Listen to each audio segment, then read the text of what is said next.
Hello, it's Peter Franklin again with another tip for effective communications using pyramid thinking plus logics. Today it's tip number 2, getting the keyline right. So here's a pyramid thinking template. You've created your governing thought, the GT line at the top, and your keyline, the yellow boxes, which are the 3 to 5 reasons the governing thought is true, and you filled in your support logic, the green boxes, which is the evidence that proves that each keyline item is true. But still it does not feel compelling. The whole argument doesn't seem to hang together. How can you get your logic back on track? And the answer is apply 2 bottom-up tests to identify possible weaknesses in your logic. Behind me is the pyramid of Pyramid Thinking Plus. I is for the introduction, GT is for the governing thought, KL is keyline, and SL is the support logic. And that's the pyramid, which you go from top to bottom. And that's the way you have probably built your logic. You'll have probably built it from your pyramid top down, starting with your governing thought and then thinking through what are the benefits, reasons or steps underpinning that governing thought. But what we're now going to do is to test it bottom up. Does this keyline item really explain why or how the governing thought gets delivered? You'll sometimes find that you're not convinced looking at the pyramid bottom up, which means you need to change it to strengthen your logic. And for the second test, if you take each support logic item, does it really explain why or how the keyline item gets delivered? Again, you'll have done this from the top down, but now you need to test it bottom up. Let's look at an example to try and bring this to life. So here's an example of a pyramid thinking plus logic for a governing thought, which is feel good about driving by buying an electric car now. The key line is the 4 reasons why you should do that, which should be the 4 benefits to the person in the audience that follows the governing thought. And at first glance, they are all benefits.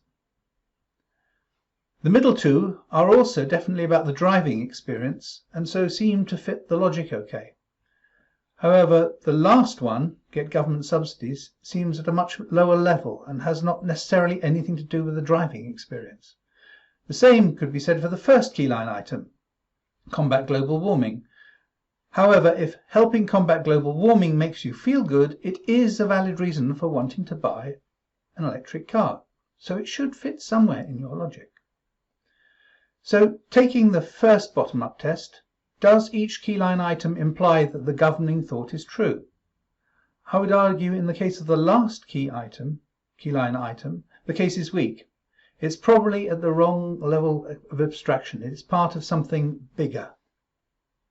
In the case of the first keyline item, there is no direct link between combating global warming and feeling good about driving an electric car. The missing link is zero emissions. What really makes driving an electric car good is that you have zero emissions, which means no CO2, which helps combat global warming. It's always better to spell out the logic steps rather than make the audience work them out, like we have done in this example. So taking the second bottom-up test, the support logic items under items 2, 3 and 4 all seems to work, in that they do imply that the keyline item above them is true, using the question between the layers, the why, and the which. However, in the case of keyline item 1, they do not.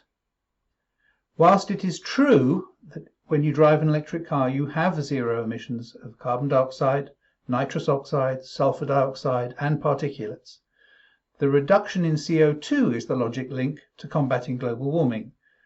The other emissions are more linked to urban air pollution, not global warming. So, how could we strengthen the logic? The answer is clearly change keyline items 1 and 4 so they do fit. So, here's the next attempt. For me, this works better because you can see all the logic steps in keyline item 1. Looking at the argument from the bottom up, you feel pleased to do your bit to combat global warming because you eliminate your CO2 emissions from driving. And you also feel good to improve community health by eliminating urban air pollutants. Because you've eliminated your CO2 and urban air pollutant emissions, you have eliminated your driving emissions, going up to the key line, which is why you feel good about driving an electric car, which is the governing thought.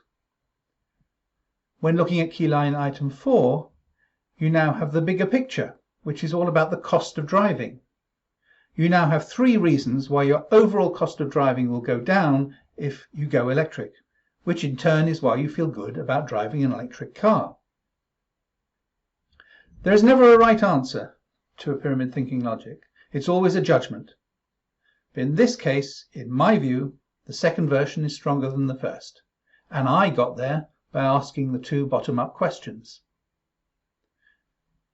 So what I would suggest is that you should also always ask these 2 bottom-up questions. So what have we learnt today? Firstly, don't just build your pyramid top-down, also test it with bottom-up questions. And those 2 questions are, does the key line imply the governing thought? Each key line item, that is, imply the governing thought? And does each support logic item prove its key line item?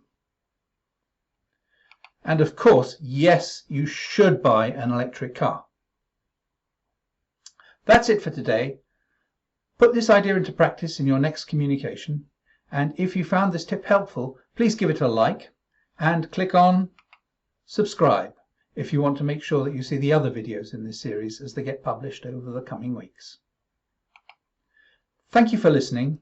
If you're interested in finding out more about Pyramid Thinking Plus and how it can help you, your team, or indeed your organization be more successful, please visit the Compelling Propositions training pages on www.enstra.com, or simply send me an email if you've got any questions that you'd like to raise. You can reach me at peter.franklin@enstra.com. Goodbye for now, and every success with your compelling communications.